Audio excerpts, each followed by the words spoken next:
mains comme ceci. C'est la leçon de catéchisme. Bon Jésus, bénissez-nous, Marie, ma bonne mère, aidez-nous à bien comprendre. Tournez et regardez en arrière. Voyez l'image de la belle Vierge. La Sainte Vierge, elle est comme ça pour vous autres. Elle fait la même chose qu'elle fait pour ses petits-enfants. Retournez. Asseyez-vous.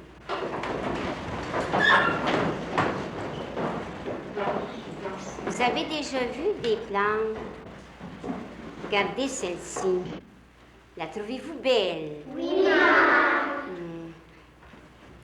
Est-ce qu'elle a des fleurs, Mademoiselle Monique, Non, maman. Suzanne? Qu'est-ce qu'elle a? Elle a des feuilles. Des feuilles. Est-ce qu'elle est morte? Non. Non, maman.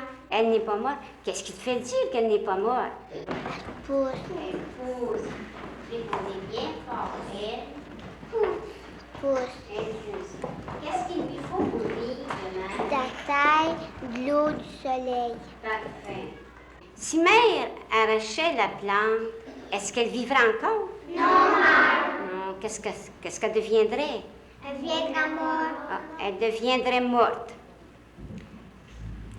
La plante, est-ce qu'elle peut changer de place? Non, maman. Non. Connaissez-vous des animaux? Oui, maman. Manon Lavallée. Nommez des animaux que vous connaissez. Un chat, un chien, une vache, un mouton, un cheval. Parfait. Est-ce que les animaux changent de place? Oui, maman. Ah oui. Qu'est-ce qu'ils font? Ils Marche. marchent. Ils marchent. Qu'est-ce qu'ils font? Ils mangent. Ils dorment. Si j'amenais ici un beau cheval en vie, puis si je lui demandais d'aller écrire au tableau, Non, il écrira pas. il ne pourrait pas écrire. Hein? Non, maman.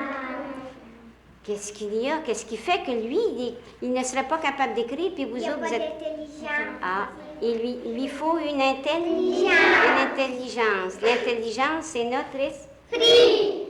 Êtes-vous capable de dire, vous, Mademoiselle Thérèse, qu'est-ce que les hommes sont capables de faire, plutôt? Une maison, un crayon, un cahier.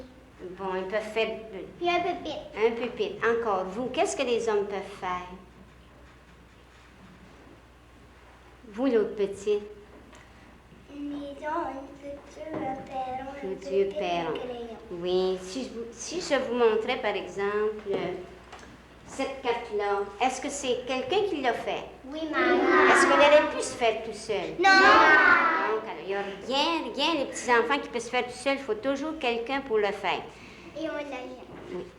Et puis, si je demande à la petite demoiselle Charest en arrière, là, est-ce qu'il y a un homme qui peut faire un soleil? Non, maman. Ni des étoiles. Est-ce qu'un homme peut faire la lune? Non. Donc, qui peut faire cela? Le bon Dieu. Mademoiselle Lebrun, qu'est-ce que le bon Dieu a pris pour faire le soleil, la lune, les étoiles, les plantes? Rien. Alors, on va dire le bon Dieu est bien plus fin que nous. Il est tout Puissant. tout puissant. Alors, nous avons une intelligence. Nous sommes beaucoup plus fins que les animaux. Bon, puis par notre intelligence, on ressemble au bon Dieu. qui est un esprit. Si on dit à un monsieur, oh, vous avez fait une belle maison, il y a des commodités dedans, qu'elle est donc belle, vous êtes donc intelligent, monsieur, vous êtes bien fin, est-ce qu'il va être content? Oui, maman. Ah, alors, le bon Dieu, vous croyez que c'est vrai, hein, que c'est lui qui a fait le ciel et la terre? Oui, maman. Alors, nous allons lui dire ensemble, nous allons lui faire ce beau compliment. Je crois en Dieu, le Père Tout-Puissant, Créateur du ciel et de la terre. Merci, mon Dieu, Merci, mon Dieu, d'avoir fait tant de belles choses d'avoir fait tant de belles choses pour nous. pour nous. La leçon de catéchisme est terminée. C'est le départ.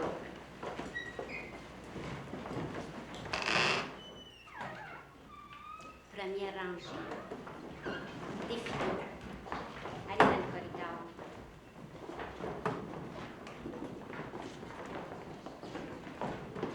Deuxième rangée.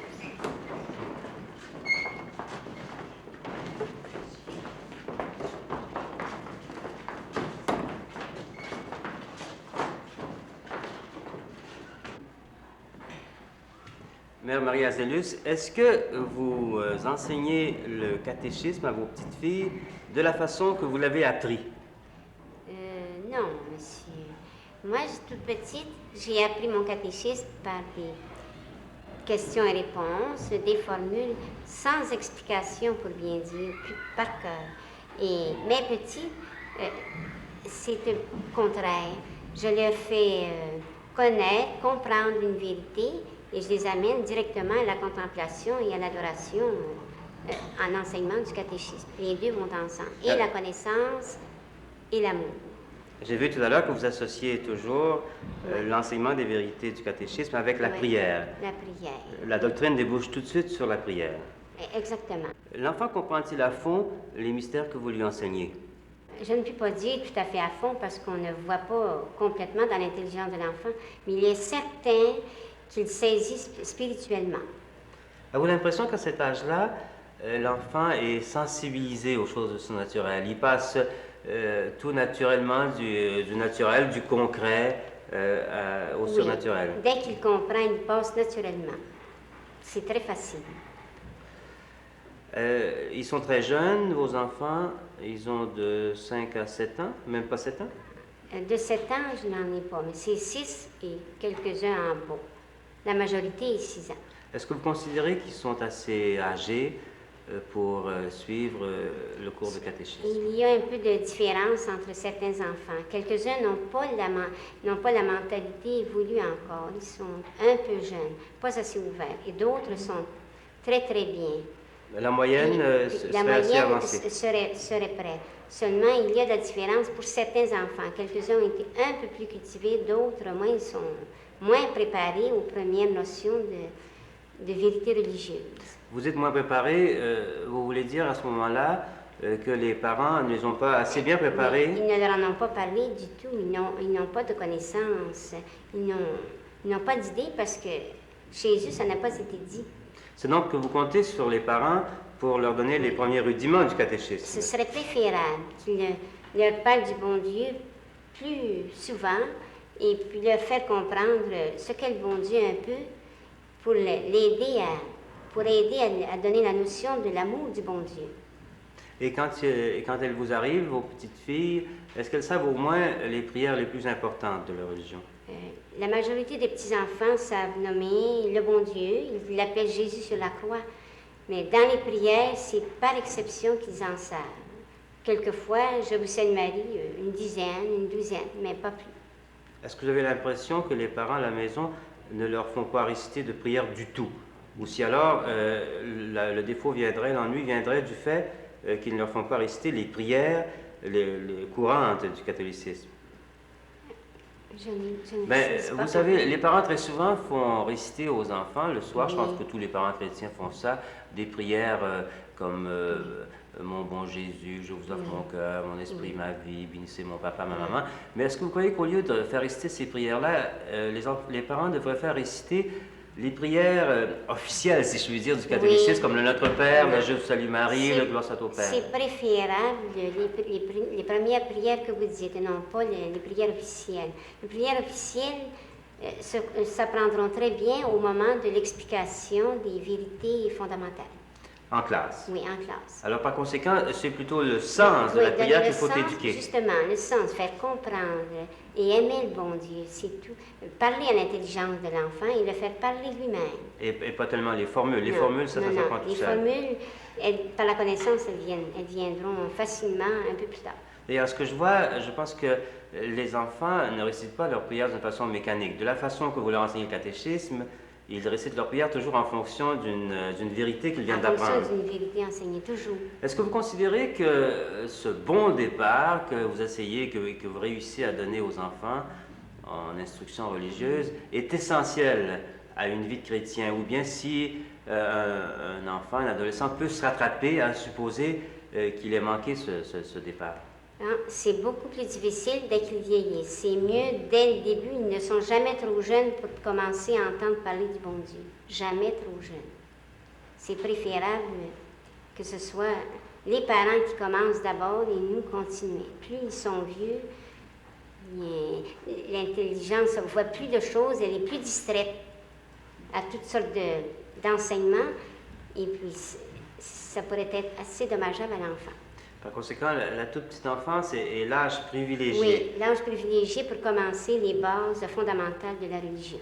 Et puisque vous parlez de bases fondamentales, en quoi se résume justement l'essentiel de votre enseignement? Nous avons un cadre synthèse, et c'est ceci. Il y a un Dieu, je suis l'enfant de Dieu, Dieu me parle par l'Église. Je dois connaître mon Père du ciel, je dois l'aimer et le servir, et j'ai besoin de sa grâce pour l'aimer et le servir, et après ma mort, je serai heureux ou malheureux pendant l'éternité. Ces 5 idées mères doivent revenir dans tous les catéchismes que l'on fait, spécialement ne jamais omettre que Dieu est notre Père et qu'il est un Père tout-puissant, qu'il nous aime et qu'on est ses enfants et qu'il veut nous rendre heureux au ciel surtout. Mais est-ce que l'enfant, petit garçon, petite fille, comprend bien qu'il a une âme? Il faut, justement, c'est un point important qu'il faut faire saisir dès les premiers cours de classe, je dirais au moins dans le premier mois, la distinction de l'âme et du corps, et appuyer beaucoup sur la beauté de l'âme, sa grandeur, qu'elle est au-dessus de toutes les choses créées de la terre, pas seulement parce qu'elle est belle, mais surtout parce qu'elle est l'image de Dieu, et que Jésus vit dans l'âme de l'enfant, et qu'il est, pour ainsi dire, un petit Dieu, et qu'il saisisse cela, et qu'il prenne Jésus pour son ami, qu'il commande dès le bas âge à penser que Dieu n'est pas un quelqu'un loin de lui, qu'il est dans son cœur. Mère, vous enseignez aux petits depuis 25 ans. Oui, monsieur. Est-ce que vous pourriez nous dire, qu'est-ce qui apparaît le plus difficile à l'enfant à comprendre? Le plus difficile, bien, c'est de le faire comprendre à se quitter lui-même, vous savez, à faire des petits sacrifices. Il en fait, mais... Alors déjà, vous dépassez l'enseignement là et vous en venez à la pratique religieuse. Ah oui. Alors ça, le sacrifice, j'imagine, c'est difficile pour tout le monde, c'est Oui. difficile aussi, et peut-être encore davantage pour l'enfant. Oui. Mais dans toutes ces notions que vous leur enseignez, est-ce qu'il y a des choses que l'enfant a plus de difficulté à saisir? Pour comprendre seulement les exceptions. En général, ils saisissent ce qu'on leur enseigne pour la plupart. Parce que lorsqu'on pose des questions à l'imprévu, ou à l'un ou l'autre, en général, on y répond. Ça peut plus souvent être la cause qu'un enfant n'ait pas écouté que de ne pas comprendre. C'est-à-dire que l'enfant se meut très à l'aise Oui. dans tout ce monde surnaturel. Oui. D'ailleurs, il faut dire qu'il est baptisé. Oui. Il a la grâce déjà. C'est justement. Et en plus ou plutôt non seulement en plus, mais comme terme de cet enseignement religieux, les enfants communient à la fin de l'année et ils font la confession. Est-ce que les enfants ont un sens moral assez développé pour faire une confession si jeune? Oui, l'enfant comprend très bien la distinction du péché. Il ne connaît pas tous les péchés qui peuvent exister, mais il a l'idée du mal, et comme il a la loi naturelle dans son cœur et que Dieu lui parle, il sait quand est-ce qu'il fait mal et quand il fait bien. Ce n'est pas à nous de déterminer à l'enfant tu fais un péché ou tu n'en fais pas, parce que lui, son âme, elle lui appartient, et ce n'est pas ce qu'un autre dit. Il peut le croire, et ça peut ajouter des péchés. Le mieux, c'est de le laisser juger lui-même quand il fait des fautes, et lui apprendre à reconnaître ses fautes, et ensuite d'être capable de les accuser. Mais même à son point de vue, est-ce qu'il est capable de différencier entre un péché véniel et un péché mortel? Pour le petit enfant, bien, il voit plutôt matière grande que petite, parce que pour lui, c'est quelque chose de toujours effrayant. Il est naïf, il est craintif.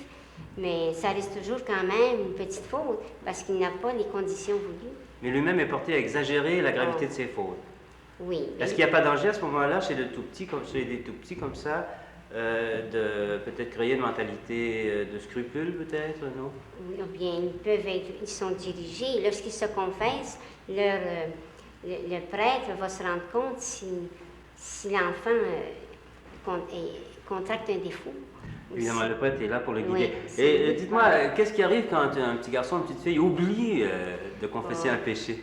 Quand un enfant oublie, eh bien, son idée tout de suite, ça l'arrive déjà assez souvent, j'en ai déjà eu, et puis le petit, bien, il voudrait tout de suite aller le redire parce qu'il croit l'avoir encore dans son cœur.